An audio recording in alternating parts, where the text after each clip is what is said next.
ఏకాగ్రత ఎలా వస్తుంది? లక్ష్యం అందే గురి పెట్టాలి. ఇంకేం లేదు. లక్ష్యం మనకి ఏదైనా లక్ష్యం లేకుండా ఏ పని జరగదు.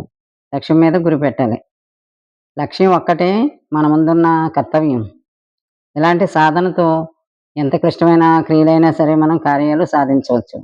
ఆధ్యాత్మిక పరంగా అయితే ఒక పరమాత్మ తప్ప ఇంకెవరూ లేరు. ప్రపంచంలో అన్నీ ఆయన మూలంగానే ఆయనే ఇమిడి ఉన్నాడన్న సత్యం తెలియబడాలి. పరమాత్మ ఒక్కడే, ఇంకేమీ లేదు అన్న సత్యం మనకు తెలియబడాలి. ఏకాగ్రత యందు స్థితులై ఒక్క సంకల్పం చేస్తే చాలు. ఏకాగ్రతలో ఏ సంకల్పం చేసినా అది సఫలత వచ్చేస్తుంది. ఏకాగ్రత అనేది అన్ని భ్రమలను తొలగిస్తుంది. దేని మీద భ్రమలు అలాగా ఇలాగా అని ఏకాగ్రత లేకుండా అటు ఇటు చంచల మనసుతో మనం ఆలోచిస్తాం గానీ, ఏకాగ్రతతో మనం ఆలోచిస్తే అన్ని భ్రమలను తొలగిస్తుంది. మన చుట్టూ అనేక మంది నిరాశ కలిగిన వారుంటారు. ఆశ, నిరాశలు ఇవన్నీ ఉంటాయి కదా!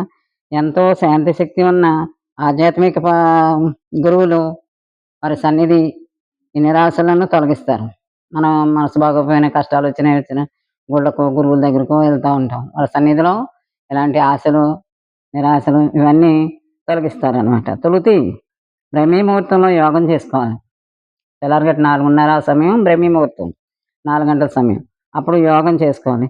ఈ సమయంలోని ఆలయాల్లో దేవతలకు పూజలు చేస్తూ ఉంటారు. చిన్న చిన్న సమస్యలతో, సాంగత్య దోషాలతో వ్యర్థ సంకల్పాలు రావటం మనసు చెప్పిన మాట వినదు. చిన్న చిన్న దోషాలతో మన సాంగత్యం మనం ఎవరెవరితో అయితే స్నేహాలు చేస్తున్నామో అయన్నీ దోషాలే. వ్యర్థ సంకల్పాలు రావటం వల్ల ఏమవుద్ది? మనసు చెప్పినట్లు వినదు. ఈ విషయాలన్నీ మన మనకు వచ్చే మంచి మంచి ప్రాప్తులకు అడ్డం పడతాయి. అన్నీ పాడైపోతాయన్నమాట.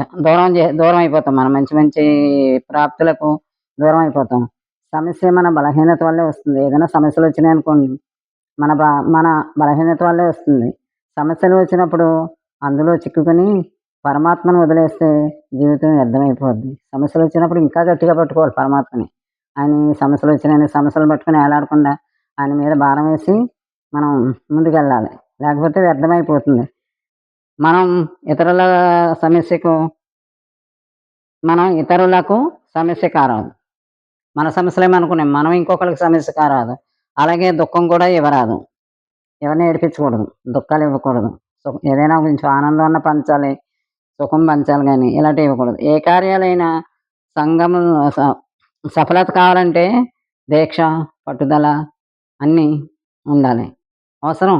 ఏ పని చేయాలన్నా దీక్ష ఉండాలి, పట్టుదల అవసరం ఉండాలి. ఇతరుల యొక్క గుణాలకు, స్వభావాలకి ప్రభావితం అవ్వడం, ఇతరుల గుణాలకి ఇతరులు ఎలా చెప్తే అలా విని మనం ఉంటే ఆళ్ళ ప్రభావితం అంటే మనల్ని మనం నాశనం చేసుకున్నట్టే.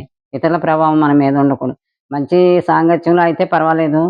చెడుల సాంగత్యంలో మనం ఆళ్ళకి లోబడి కానీ, ప్రభావం చెందినా గానీ, ఇంక జీవితం నాశనం అయిపోద్ది. ఇంకేమీ ఉండదు. ఇలా ప్రతి క్షణం, ప్రతిరోజు మన లక్ష్యాన్ని, మన ఏకాగ్రతని, మన గురి యందు ఉంచుకుని, మనం అన్ని పనుల యందు ఉంటే అంతా బావుంటది. ఇది చిన్నతనం నుంచి కూడా మనం అలవాటు చేసుకుంటే, ఎప్పటికప్పుడు మనం బానే ఉంటాం. ఎప్పుడూ బాగుంటాం. ఇది మనం నేర్చుకోవాల్సిన విషయాలే ఇయి. తేలిగ్గానే ఉన్నట్టుంటాయి కానీ, నేర్చుకుని ఆచరణలో పెట్టుకోవాలి. రేపు ఇంకో విషయం మాట్లాడుకుందాం. బాయ్.